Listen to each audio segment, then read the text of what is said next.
2008, the state of Maryland faced a budget shortfall. Politicians looked at the state's 8,000 millionaires and ran a very simple calculation. Look at this ledger. Taxing those 8,000 residents would generate a clean $106 million. But a year later, 2,000 millionaires had quietly moved away, taking their businesses. The state's tax revenue plummeted by $257 million. People do not respond to good intentions. They respond to rewards. 9 passed a law intending to raise money, but the actual mechanical effect of that law was paying wealthy people to leave. Economist Thomas Sowell spent decades analyzing this disconnect. There's a massive gap between what we think money is doing and what the math actually does. The market entirely ignores the moral intent behind a policy. It only processes the economic incentives we put in place. New York City currently has thousands of empty, abandoned apartments. There are 4 times as many vacant units sitting idle as there are homeless people sleeping on the streets outside them. To understand why, imagine a school offering unlimited free pizza tomorrow. The first kids in line grab huge stacks, far more than they can eat, keeping extras in reserve. 20 minutes later, the kids at the back of the line get absolutely nothing. The supply was wiped out by induced demand. An artificial spike in consumption triggered simply because a resource is priced too low. That is the exact mechanism of rent control. Politicians cap what landlords can charge. The first renters lock in cheap space, taking up more room than they actually need. Meanwhile, the landlord realizes that fixing a leaky roof or updating wiring on a rent-controlled unit generates zero profit. The financial motivation to maintain the building vanishes. Eventually, the property is abandoned entirely. This same mechanical failure scales to entire nations. During a period of intense inflation, Zimbabwe's government stepped in to protect its citizens by aggressively capping the price of food. Within hours, store shelves were wiped clean. Out in the country, farmers calculated the cost of harvesting and transporting their crops, realized they would be selling at a guaranteed loss under the new price caps, and simply stopped. Food rotted in the fields while citizens starved. Manipulating prices severs the supply chain. The artificial ceiling eliminates the incentive to produce, ensuring that the exact people the policy was designed to help are the ones left with nothing. London has millions of residents and hasn't grown enough food to feed itself in over a century. Yet every morning, fresh beef from Argentina and fish from Norway arrive in the exact quantities needed.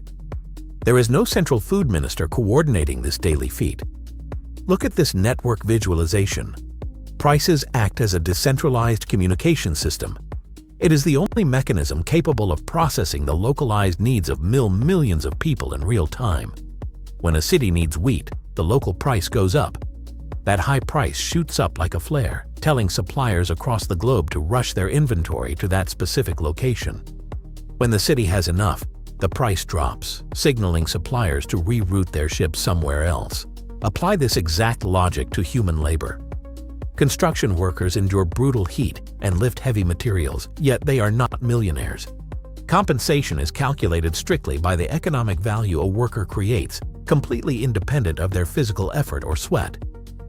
If a worker generates $10 of value an hour and a minimum wage, law forces the employer to pay $15. The math breaks. The employer cannot operate at a loss.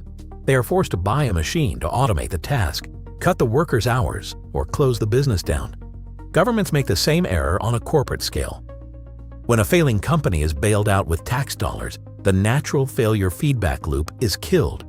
The raw steel, capital, and brilliant engineers are permanently trapped inside an inefficient company, building things people do not want. Prices, profits, and losses are strict truth tellers. When you mute those signals, you blind the entire economy. Let's bring this down to your own wallet. You spend $50,000 on a luxury car. It looks great and you feel successful. But every economic choice inherently carries an opportunity cost, the hidden value of the alternative you just killed. The alter was spending $20,000 on a reliable commuter car and investing the $30,000 difference.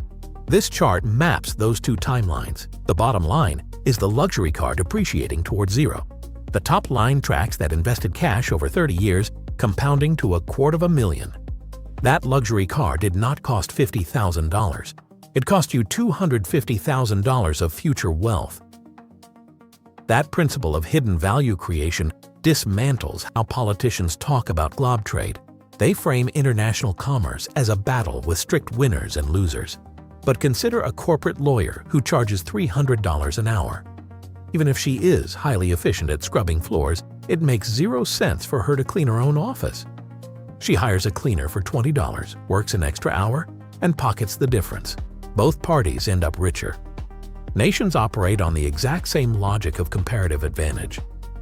Specialize in what you do best, trade for the rest, and generate wealth from thin air. Economics is rarely about the physical money. It is the study of human behavior acting through the mirror of a market. Once you stop listening to the comforting intentions behind a decision and learn to evaluate the hard incentives it actually creates, you become impossible to fool.